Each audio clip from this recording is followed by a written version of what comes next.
Ini satu kalimat yang saya ingat sampai sekarang. Saya punya guru pernah bilang, kalian pegang benar-benar kata-kata ini, hadis baginda Nabi. Annama akhta'aka lam yakun liyusibak wa ma asobaka lam yakun liukhti'ak. Kalau sesuatu itu bukan bagian kamu, dia nggak akan datang sama kamu. Tapi kalau sesuatu itu bagiannya kamu, dia pasti akan datang kepada kamu. Tidak akan datang kepada orang lain. Sabar itu orang bilang sabar ada batasnya. Enggak. Kata Allah, sabar enggak ada batasnya. Dalam Al-Quran itu, ya ayyuhalladzina amanusbiru wasobiru. Wahai orang-orang yang beriman, sabarlah kamu dan betah-betahkanlah kamu dalam kesabaran, kata Allah. Jadi Allah bilang itu betahkan dalam sabar. Jadi sabar tuh enggak ada batasnya. Batas kesabaran saya ini udah habis, hajar kamu. Berarti itu belum sabar. Sabar tuh enggak ada batasnya.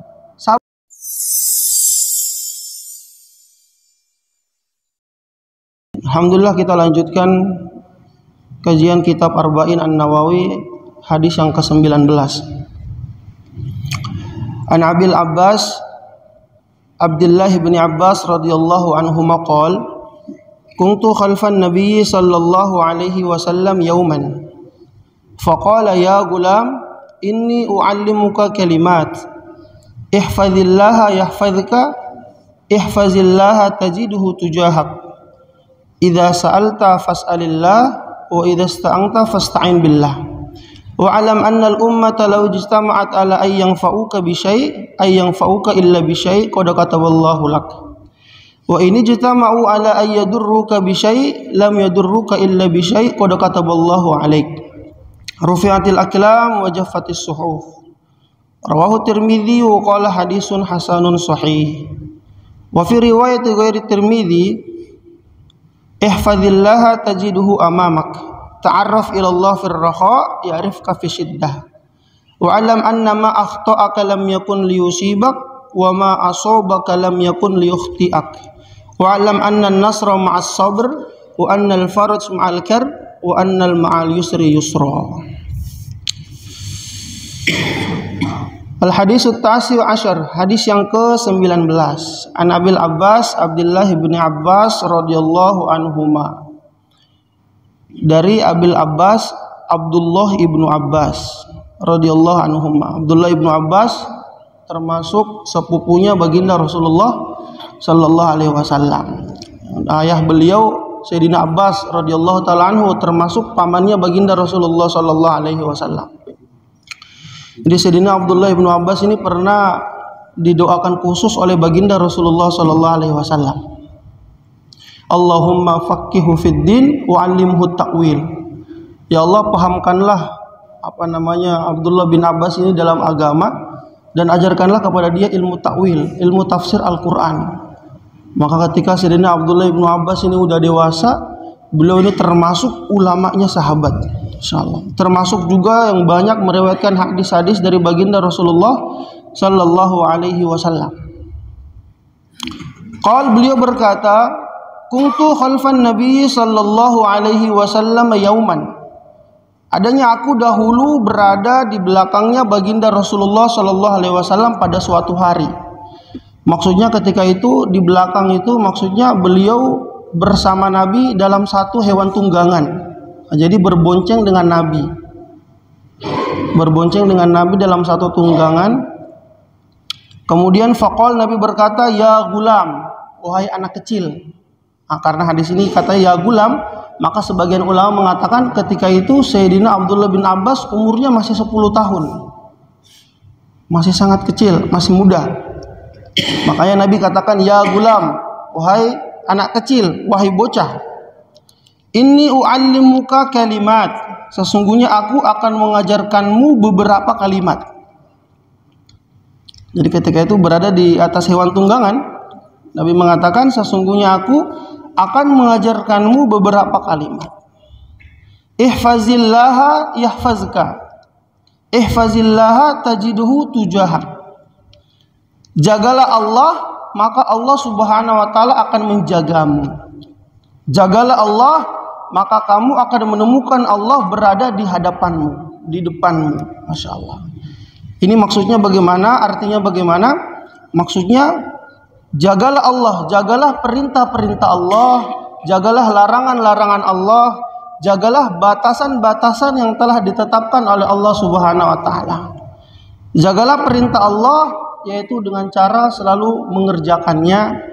Jagalah larangan-larangan Allah, yaitu dengan cara selalu meninggalkannya. Dan jagalah batasan-batasan ditetapkan oleh Allah, jangan sampai kamu melewati batas. Nah, kalau kita sudah jaga itu semua, maka balasannya kita akan mendapatkan penjagaan dari Allah Subhanahu wa taala, mendapatkan rahmat dari Allah, mendapatkan pertolongan Allah. Apa-apa hajat kita ditunaikan oleh Allah Subhanahu wa taala, mendapatkan keberkahan dari Allah Subhanahu wa taala. Ini kalau kita jaga hak-hak Allah, kita jaga Allah Subhanahu wa taala. Akan dijaga juga oleh Allah Subhanahu wa taala.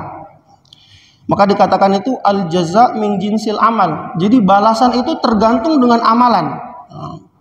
Artinya amalan kalau kita ini menjaga haknya Allah, maka balasannya Allah pun akan memberikan penjagaan kepada kita. Nah, contohnya sholat. Contoh sholat. Di dalam hadis qudsi itu dikatakan, inniftaratu ala ummatika khamsa sholawat wahitu ingdi ahdan annahu man hafadhu alaihinna liwaqtihinna adkhaltuhul jannah fi ahdi wa man lam yuhafiz alaihinna fala ahdalahu ingdi. Dalam hadis qudsi dikatakan, aku telah mewajibkan kepada umatmu, kata Allah, sholat 5 waktu. Dan aku berjanji barang siapa yang menjaga sholat 5 waktunya pada waktunya, adkhaltuhul jannah fi ahdi, maka dia akan masuk surga dengan jaminanku. Wa man lam yuhafiz, dan barang siapa yang tidak jaga 5 waktu, fal ahdalahu indi, maka tidak ada jaminan untuknya. Nah, ini kalau kita menjaga perintah Allah yang namanya sholat, maka Allah Subhanahu wa taala akan jaga kita dari neraka, sehingga Allah akan masukkan kita ke dalam surga. Begitu juga dengan amalan-amalan yang lain. Kita jaga perintah Allah yang namanya zakat, nanti Allah Subhanahu wa taala akan jaga kita, akan jaga harta-harta kita. Ihfazillaha yahfazka. Ihfazillaha tajidhu tujahak. Jagalah Allah, maka Allah akan berada di hadapanmu. Maksudnya bagaimana berada di hadapan kita? Jadi setiap sesuatu keadaan, Allah Subhanahu wa taala akan selalu menolong kita. Allah Subhanahu wa taala akan selalu berada pada kita. Tajiduhu tujahak. Masya Allah. Begitu juga dalam satu ayat Al-Quran itu dikatakan, Zoharul fasadu fil barri wal bahar bima kasabat aydin nas. Telah tampak kerusakan di darat dan di lautan. Ini disebabkan oleh ulah-ulah manusia. Adanya tanah longsor, gempa bumi, apalagi banjir, tsunami. Ini sebenarnya disebabkan oleh ulah-ulah manusia, dosa-dosa manusia. Karena melanggar perintah-perintah Allah, melanggar larangan-larangan Allah Subhanahu wa taala, tidak menjaga hak-hak Allah, sehingga datanglah kerusakan-kerusakan. Tidak dijaga oleh Allah Subhanahu wa taala. Tapi kalau orang jaga hak-hak Allah, menjaga perintah Allah, menjaga larangan Allah, menjaga batasan-batasan yang Allah Subhanahu wa taala telah tetapkan, Masya Allah, ini nanti akan dijaga oleh Allah. Bahkan Allah akan turunkan keberkahannya. Dalam Al-Quran itu, walau anna ahlal qura amanu wattaqau la fatahna alaihim barakatim minas sama'i wal ard. Kita jaga Allah, maka Allah Subhanahu wa taala akan turunkan keberkahan. La fatahna alaihim barakatim minas sama'. Allah SWT akan bukakan, turunkan keberkahan dari langit, dan Allah akan mengangkat keberkahan dari bumi. Kalau ihfazillaha yahfazka. Idza sa'alta fas'alillah wa idza ista'anta fasta'in billah. Apabila engkau meminta, maka mintalah kepada Allah. Dan apabila engkau meminta pertolongan, maka minta pertolonganlah kepada Allah Subhanahu wa taala. Maka Allah Subhanahu wa taala adalah zat yang maha mulia. Allah zat yang maha kaya, dan kekayaannya tidak akan pernah pudar. Allah zat yang maha menunaikan seluruh hajat-hajat hambanya. Maka kalau kita minta ini, minta kepada Allah Subhanahu wa taala. Jangan kita minta kepada makhluk, karena makhluk sebenarnya memang tidak bisa berbuat apa-apa tanpa izin dari Allah Subhanahu wa taala. Maka dalam kata-kata nasihat Arab itu dikatakan Allahu yaghdabu in tarakta su'alahu wa bani adama yaghdabu hina yus'alu. Nah, jadi Allah itu akan marah apabila kita meninggalkan meminta kepadanya, dan Bani Adam itu akan marah kalau selalu dimintai. Nah, coba kalau contohnya anak kita ini pagi minta 5.000, siang minta 5.000, sore minta 5.000, masih kita kasih. Ketika malam minta uang lagi 5.000, maka pasti kita akan marah. Kamu nih minta uang terus, pagi siang sore minta uang, boros sekali. Nah, itu sudah sifatnya manusia seperti itu, Bani Adam. Kalau selalu dimintai itu pasti marah. Tapi Allah akan marah kalau orang itu meninggalkan meminta kepada Allah. Nah, jadi semakin banyak orang itu minta kepada Allah, walaupun setiap detiknya minta sama Allah, itu Allah akan semakin senang dan Allah akan semakin bangga kepada hamba tersebut. Maka dalam suatu hadis itu dikatakan, barang siapa yang meninggalkan meminta kepada Allah, maka Allah Subhanahu wa taala akan murka kepada dia. Bahkan hadis yang lain itu mengatakan, mintalah kepada Allah Subhanahu wa taala walaupun dengan sesuatu yang sepele, kata Nabi. Walaupun dengan sesuatu yang sepele. Contohnya seperti tali sendal kita yang putus. Mintalah kepada Allah Subhanahu wa taala. Walaupun dengan sesuatu yang kecil, sesuatu yang sepele, minta kepada Allah. Wa idza sta'anta fasta'in billah. Dan apabila kalian minta pertolongan, kamu minta pertolongan, maka minta pertolonglah kepada Allah. Maka kita ini selalu minta pertolongan kepada Allah setiap hari, minimal 17 kali. Iyyaka na'bud wa iyyaka nasta'in. Hanya kepadamu kami menyembah dan hanya kepadamu kami minta pertolongan. Ini harus pakai iya, ada tasjidnya. Kata guru saya itu kalau kita baca iyyaka na'bud wa iyyaka nasta'in, kalau tidak ada tasjid iyyaka na'bud wa iyyaka nasta'in, itu nanti artinya beda. Nanti artinya hanya kepada matahari kami menyembah dan hanya kepada matahari kami minta pertolongan. Jadi iyyaka na'bud wa iyyaka nasta'in. Hanya kepada Allah kami menyembah dan hanya kepada Allah kami minta pertolongan. Jadi kita ini minta pertolongan ini 17 kali setiap hari. Minta pertolongan. Minta pertolongan ini sudah banyak sekali yang dicontohkan oleh para nabi, para rasul. Contohnya Nabi Ibrahim alaihi wassalatu wassalam.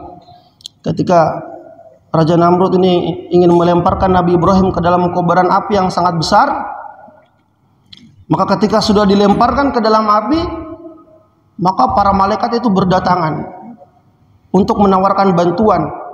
Ada yang tawarkan bantuan untuk datangkan angin sehingga apinya padam. Ada yang tawarkan bantuan untuk datangkan hujan sehingga apinya ini padam. Maka Nabi Ibrahim apa yang beliau katakan? Beliau katakan amma ilaikum fala wa amma ilallahi fabala. Kalau sama kalian fala, saya tidak mau. Wa amma ilallah fabala, tapi kalau sama Allah saya mau. Karena Nabi Ibrahim ini tahu dan beliau yakin malaikat itu makhluk, saya juga makhluk. Makhluk tidak bisa memberikan manfaat dan mudarat kepada makhluk tanpa izin Allah. Maka Nabi Ibrahim ini pengen minta pertolongan sama Allah saja.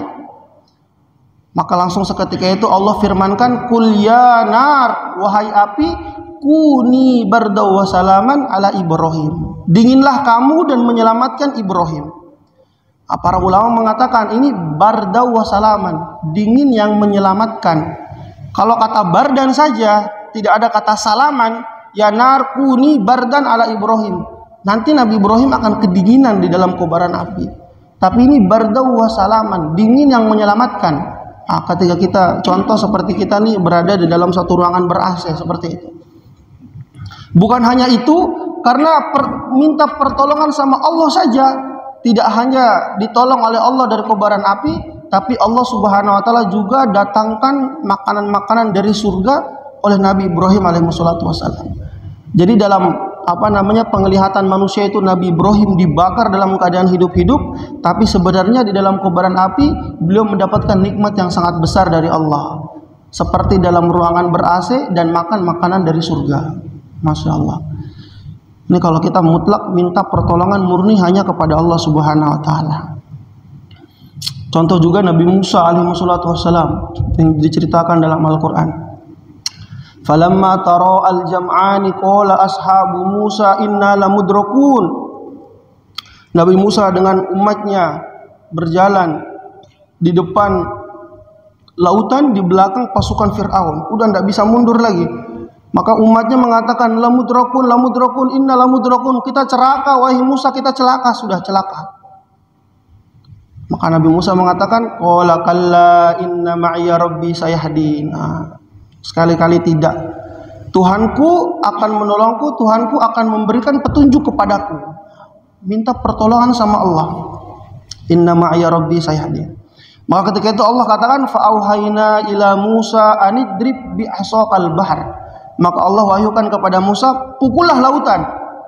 Maka Nabi Musa pukul lautan, kemudian terbelah menjadi 12 jalan.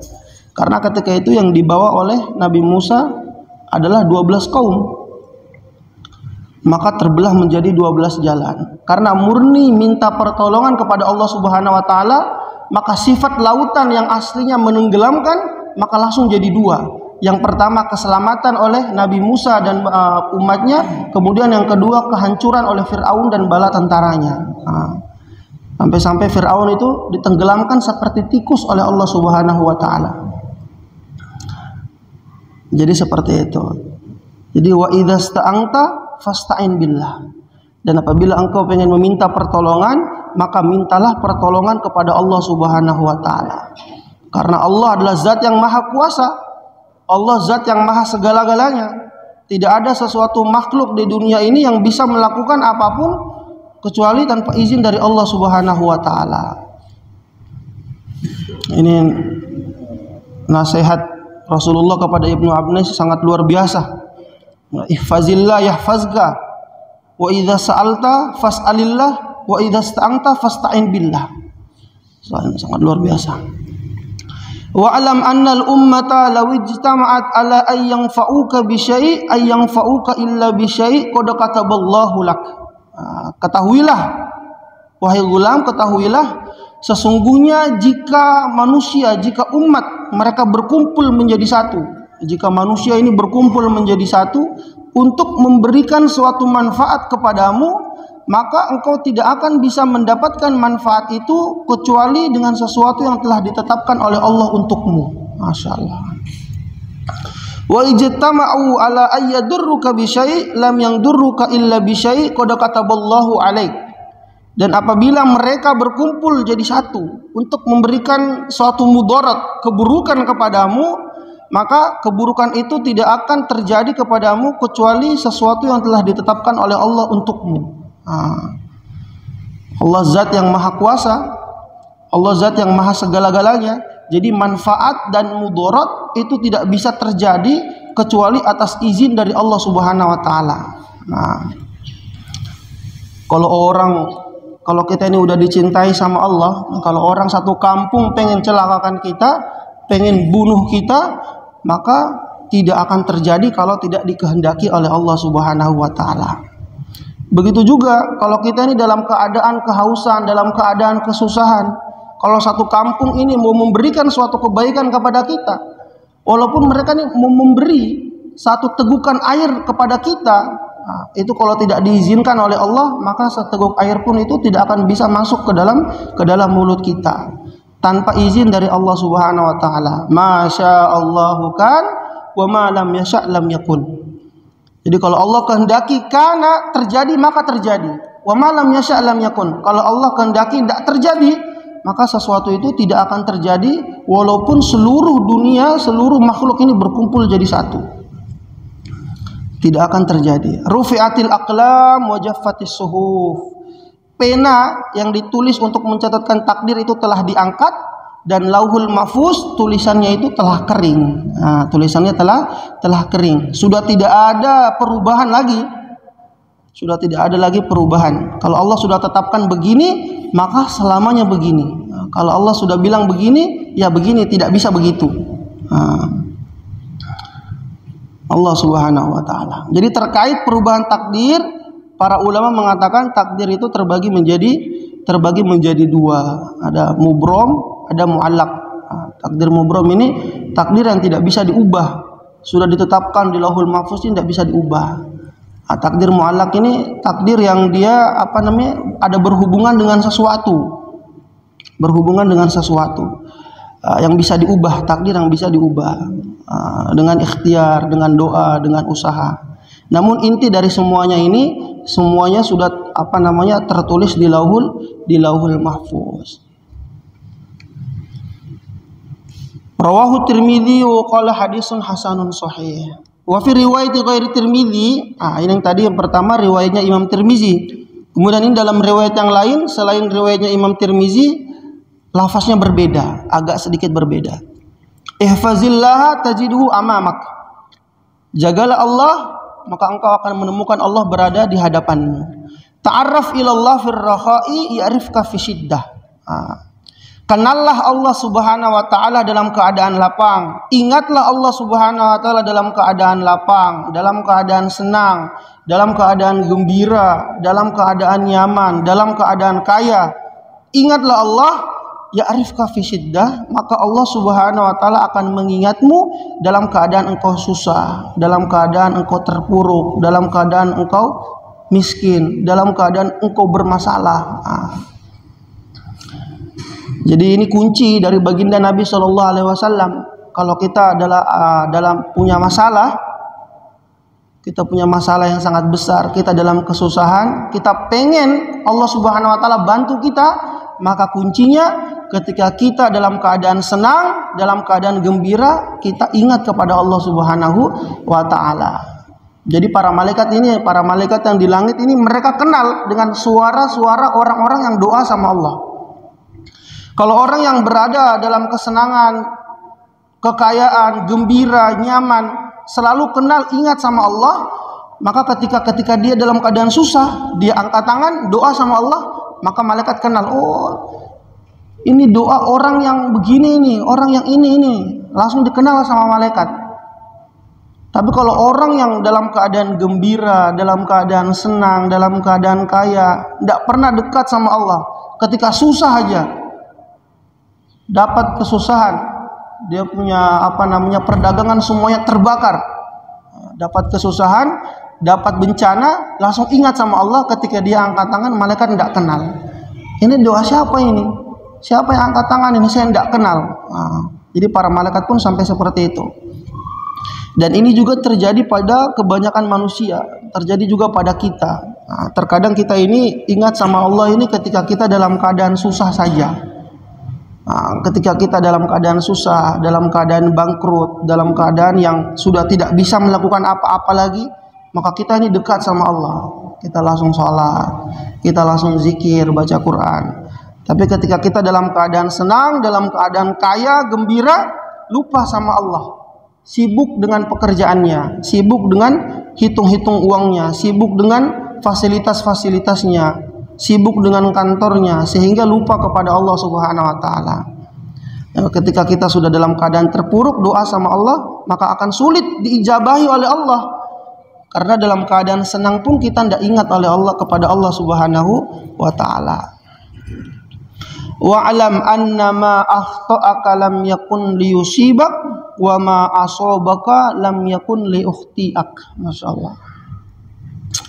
Ketahuilah sesungguhnya suatu bagian yang bukan termasuk bagianmu, dia tidak akan datang kepada kamu.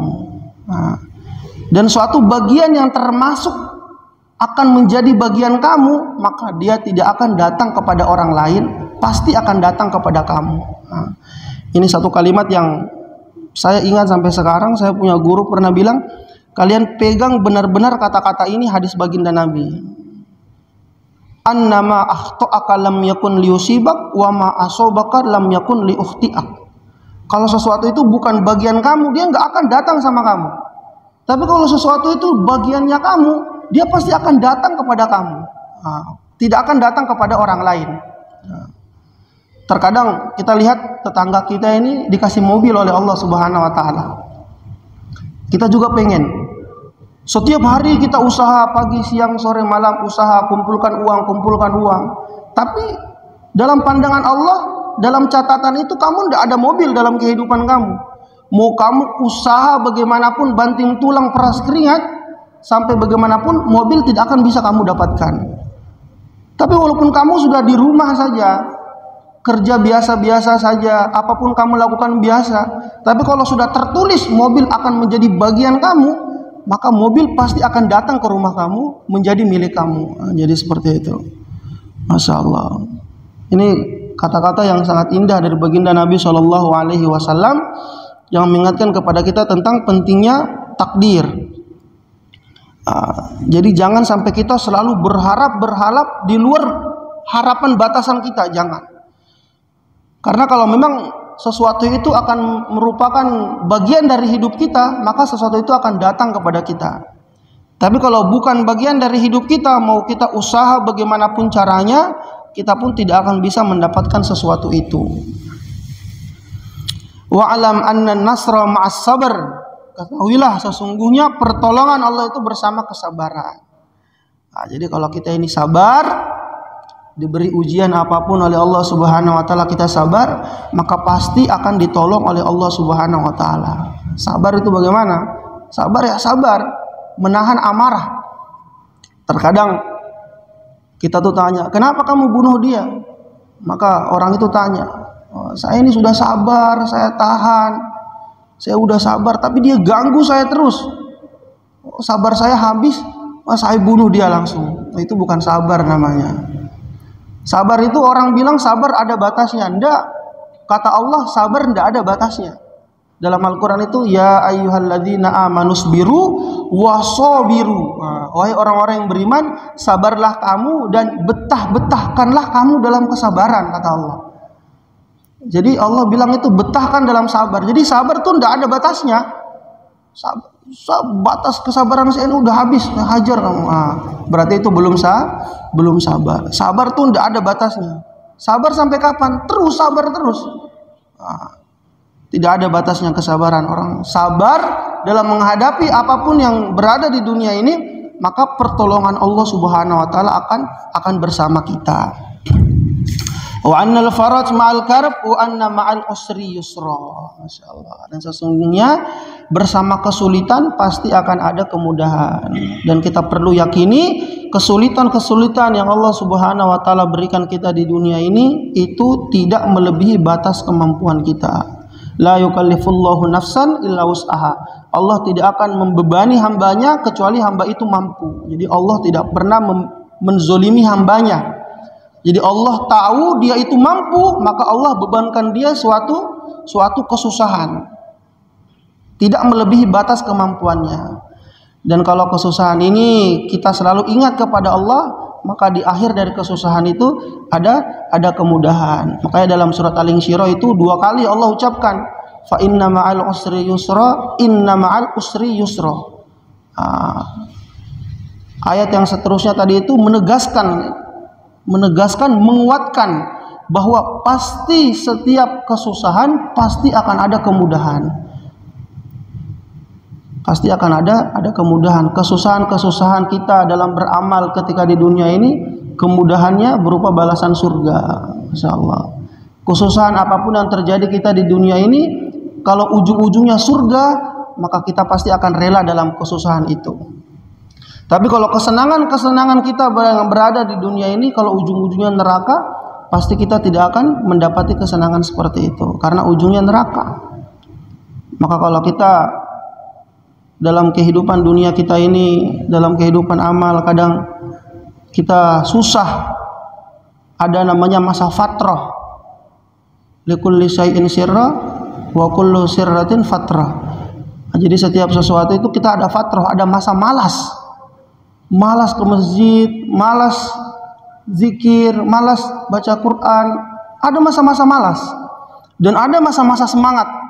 Kalau orang sudah semangat itu, masya Allah, sebelum azan itu udah datang.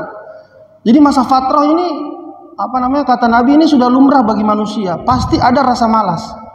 Toh kalau kita lawan malasnya kita dalam susah-susah seperti itu, masya Allah, nanti pun akan mendapatkan kemudahan oleh Allah Subhanahu wa taala berupa ganjaran-ganjaran yang sangat besar. Semoga termasuk kita semua. Amin ya rabbal alamin. Ini nasihat-nasihat yang diberikan oleh baginda Rasulullah kepada Sayyidina Ibnu Abbas Kalau kita amalkan nasihat-nasihat Nabi ini, maka mau dimanapun kita berada pasti akan mendapatkan pertolongan Allah Subhanahu Wa Taala. Amin ya Rabbal Alamin. Mungkin cukup sekian dari saya di hadis yang ke-19 ini. Insyaallah kita akan lanjutkan ke pertemuan berikutnya. Saya tutup akhirul kalam. Assalamualaikum warahmatullahi wabarakatuh.